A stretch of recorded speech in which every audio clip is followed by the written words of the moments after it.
UFC 282 adds huge MMA fights to both the main card and the prelims. It is looking absolutely freaking stacked. We got Manon Fiorot and Alexa Grasso, possibly a main event in 2023, as Manon Fiorot does not want the title fight. She wants one more fight before she goes ahead and fights for the belts.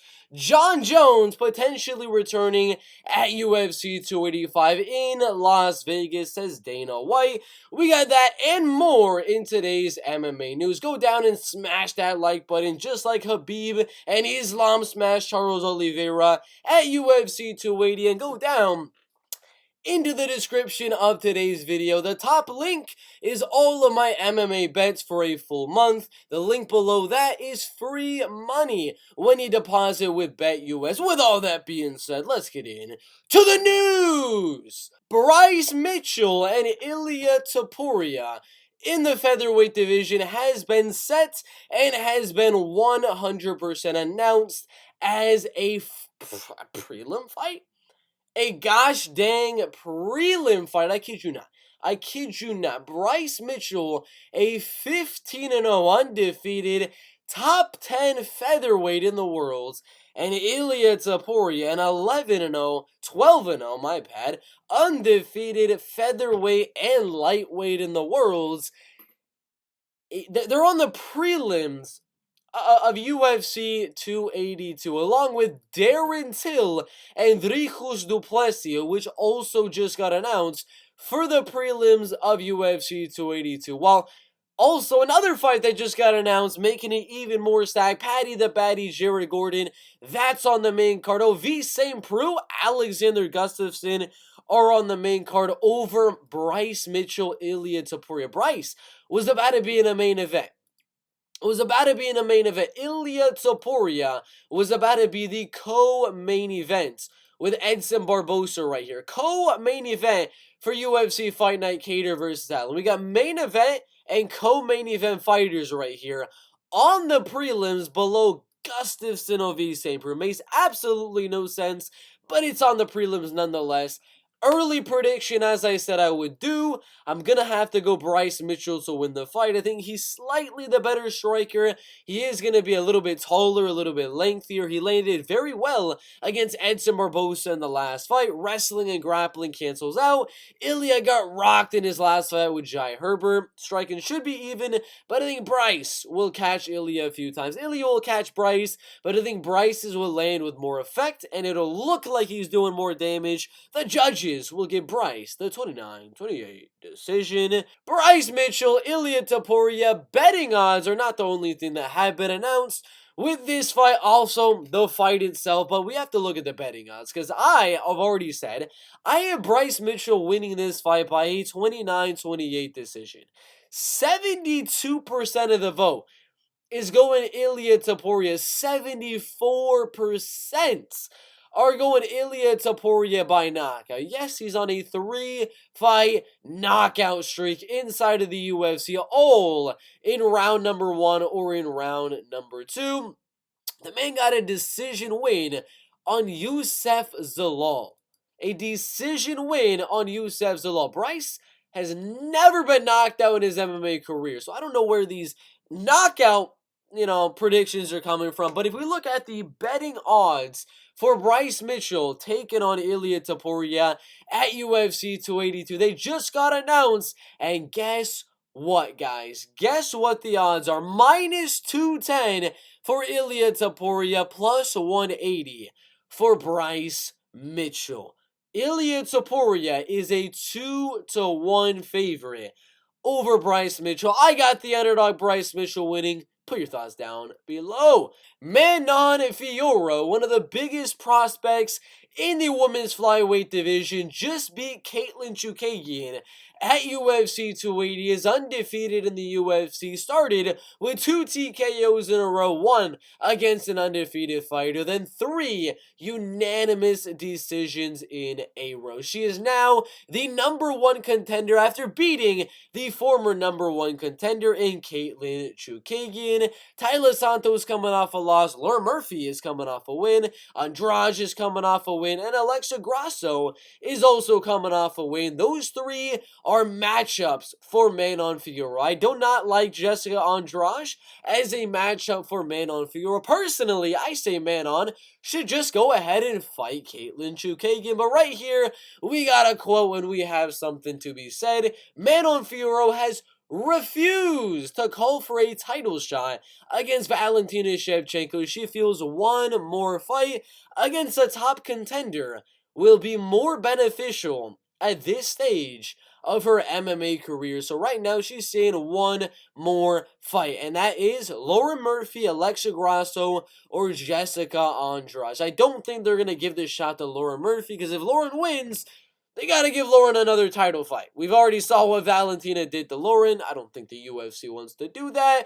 Jessica Andrade is out of the equation because I think she actually beats Manon Fiorot. They don't want to ruin their prospect and their future title contenders. So the obvious case and an obvious 5-round main event #1 contender fight is obviously Alexa Grasso and Manon Fiorot. Alexa Grasso coming off wins over Viviane Araújo against Joanne Calderwood and Macy Barber, also beating Ji Young Kim, as well as Karolina Kowalkiewicz, only losing a champion of the strawweight division in Carla Esparza. That's all she's losing to since moving up to the flyweight division. She's been nothing but perfect. So let's do a #1 contender fight. Alexa Grasso versus Manon Fiorot. I got Manon Fiorot.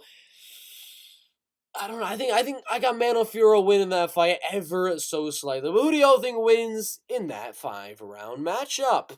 Jamie Pickett and Bo Nickal are not going to be fighting at UFC 282. There was a Bo Nickal injury that forced them out of the fight, but Jamie Pickett somehow would like to hold on to this matchup with Bo Nickal, and they're rescheduling it. Not official, but it is in the works to be rescheduled for UFC 285 in Las Vegas. The pay-per-view probably will be on the prelims still, but it's going to be a domination nonetheless. Whether it's at UFC 282, a UFC fight night, or UFC 285, Bo Nickal will finish him round #1, 5 seconds in, 10 seconds, and the most I'll give him is going to be 1 minute, and that's about it. What do y'all think? Bo Nickal and Jamie Pickett at UFC 285. Put your predictions down below. Jon Jones and Stipe Miocic could actually happen finally. I mean, we finally have some sort of a case that Jon Jones and Stipe Miocic will have a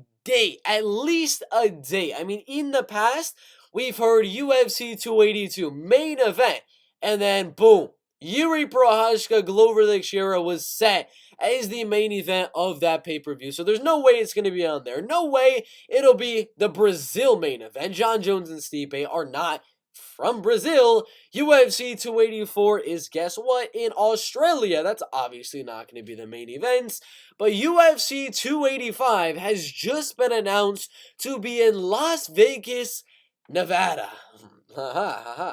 Las Vegas, Nevada. Now, Jon Jones' last fight was in Houston, Texas. Before that, against Thiago Santos. Well, guess what? It was in Las Vegas, Nevada. Before that, Las Vegas, Nevada. Before that, against Alexander Gustafsson. That was in California. Pretty close to Nevada, though. Daniel Cormier before there. California again. The Ovie St. Preux fight before that one. Las Vegas, freaking Nevada. We'll go to the Daniel Cormier again.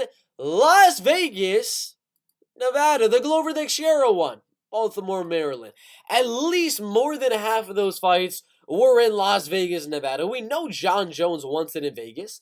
We know that's a clear landing spot for any Jon Jones fight is to have it in Las Vegas as the main events of the UFC pay-per-view. I mean, it's been the pay-per-view main event in Las Vegas over and over and over again. He's been the main event in every single fight ever since 2011. The main event for a straight 11 years. And now it's looking like March of 2023 is going to be UFC 285 with Stipe Miocic in Las Vegas. What do y'all think about this? Do you think Jon Jones and Stipe will finally sign on the dotted line for what is an obvious match to be made in Las Vegas?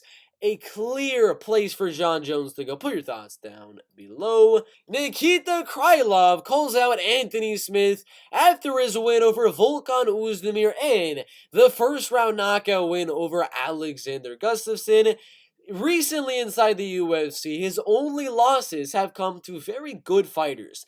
Jan Blachowicz by arm triangle choke submission. That is a former UFC champion. Glover Teixeira, a former UFC champion, by a split decision. Magomedkerimov by unanimous decision, but that man is a future UFC champion. And Paul Craig, a top 10 UFC light heavyweight fighter. At least I believe he is in that top 10 of the light heavyweight division at number 9 in the division. But Nikita has that, yeah, he did lose to Paul Craig, but he's beaten Johnny Walker right there. He just beat number 8 Volkan Oezdemir. Dominic Reyes has a fight. Jamal Hill's looking to go up the rankings.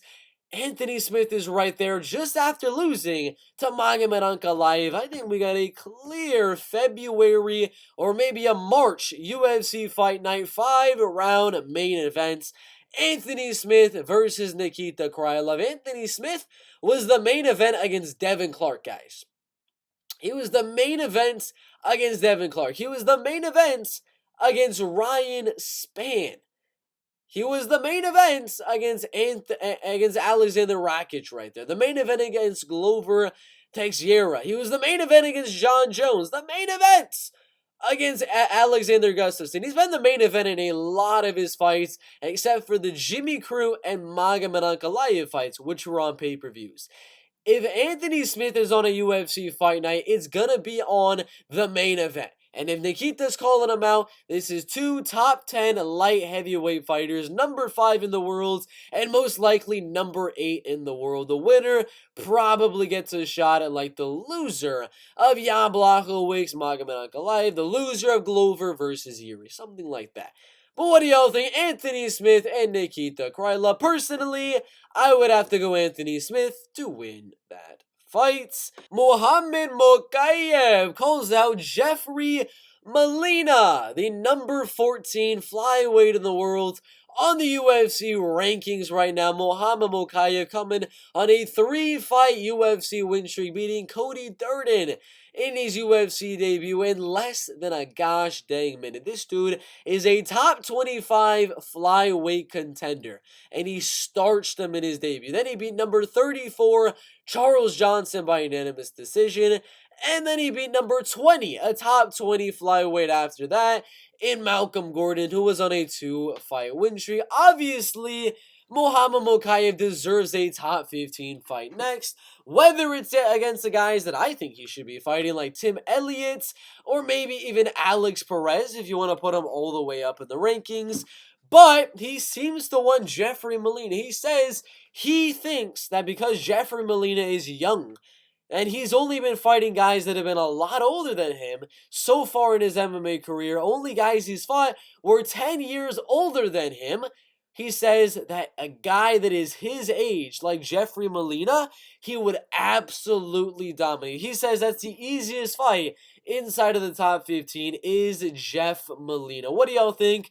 Are they going to be doing Jeff Molina versus the man, the myth, the legend, Muhammad Mokaev? I already know Jimmy Flick and Jeff Molina are fighting at the first fight card of the year in 2023, but maybe when that's over, they could do Muhammad Mokaev, Jeff Molina. I personally think Mokaev versus Tim Elliott seems like a perfect match, but put your thoughts down below.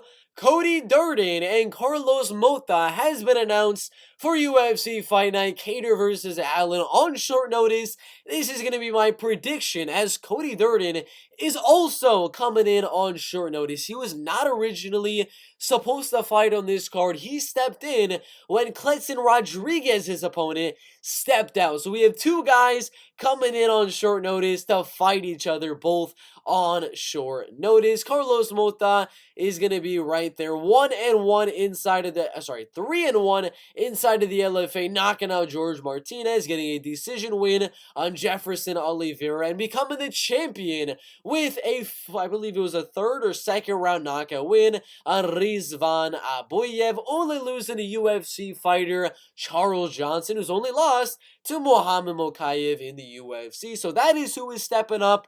Former LFA champion, only one loss to a UFC fighter, has 4 of his wins by knockout, 4 of his wins by a decision. He's one of those guys trying to keep the fight on the feet and outstrike his opponents. He's not as tall as Cody Durden, but he is lengthier, he hits harder than Cody Durden, he's going to throw more volume than Cody Durden, and he is younger than Cody Durden. But Cody Durden, he did get a draw on another good striker like Carlos Mota, and that was a matchup where the striking, he got destroyed on the feet, but dominated Chris Gutierrez on the ground. That's kind of what I see happening. Carlos is going to destroy Cody Durden on the feet here, but Cody is going to land the takedowns. The only reason Cody has ended up losing his fights recently in the UFC to Jimmy Flick and Muhammad Mokaev wasn't because they were better strikers, but it was because they were better jiu-jitsu guys. Carlos Mota does not have that jiu-jitsu to sway away the wrestling of Cody Durden in this fight, which means Cody, it's going to be pretty easy for him to land the takedowns, knowing there's not much of a threat of submission from Carlos Mota. So as far as I would love to say Carlos could go out there in his UFC debut and knock out Cody Durden, it's very possible. Muhammad caught him on the feet very well, but I do think Cody's going to land some good shots on the feet, land those takedowns, and control 2 out of 3 rounds to get the unanimous decision. Karol Rosa and Pannie Kianad has been set for UFC Fight Night. I'm really not too sure. I'm just kidding. UFC 283, it's going to be on the prelims. 2 top 15 woman bantamweight fighters, neither of which I think are going to be anything special. In the bantamweight division, Pannie Kianad sitting good at number 7, only losing to number 5, Raquel Pennington. And then we have the man, the myth, the legend, the woman, the myth, the legend, Karol Rosa, who is at number 9. So 2 top 10 women's bantamweights. Karol Rosa only lost the former top 10 Sarah McMahon. Pannie only lost the top 5 Raquel Pennington. So they're kind of like journeyman women's bantamweights in my opinion.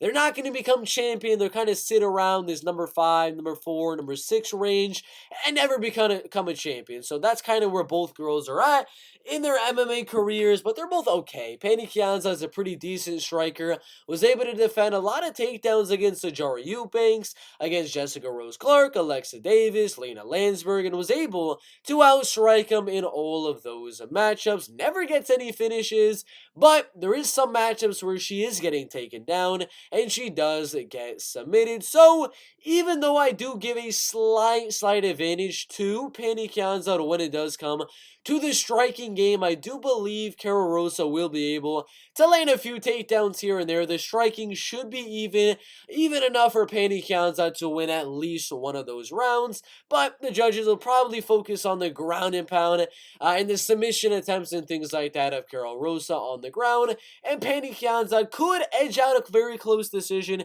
very close fight in the women's bantamweight division. One of those, it's going to be very close. Maybe even a split decision. But I'm going to lean Karol Rosa by a split decision. Magomedkerimov and Gleison Tibau sets for the welterweight division at the PFL Championships.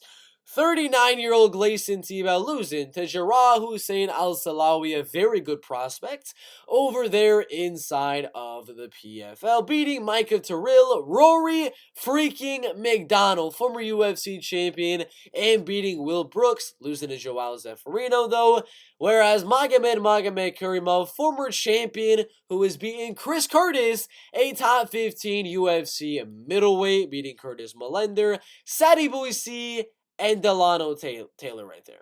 Sadie Boise is in the championship finals for the $1 million. That is Delano Taylor in the picture right there, who he also beat and knocked out. Magomedkerimov beat Sadie Boise, who is in the finals, and he beat Delano Taylor, who is also in the finals. I'm kidding you not. I am kidding you not. This fight right here is the tournament championship for $1 million, and you see one loss in their last 5 fights for both of them.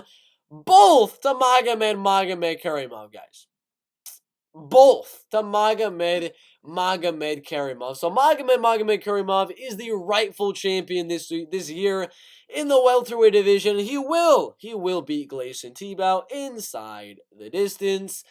That is it for today's MMA news. If you want to read it, you can, but it is the highlighted portion of this Google document. We'll move it up in case my face cam is in the way or something like that. But go down and like this video, comment your thoughts on today's MMA news, and make sure to check the description for my MMA bets. In the top link and the second link in the description is $125 for absolutely free when you sign up using code Bert MMA when you sign up with BetUS, which is one of the best sports books out there. They have Arnold Allen this weekend at plus 170 on the betting odds. You can get some great odds with BetUS. Check the description out. Like and subscribe. We'll see you in the next one. Dun, dun, dun, dun. All right, that is it. Thank you guys for watching.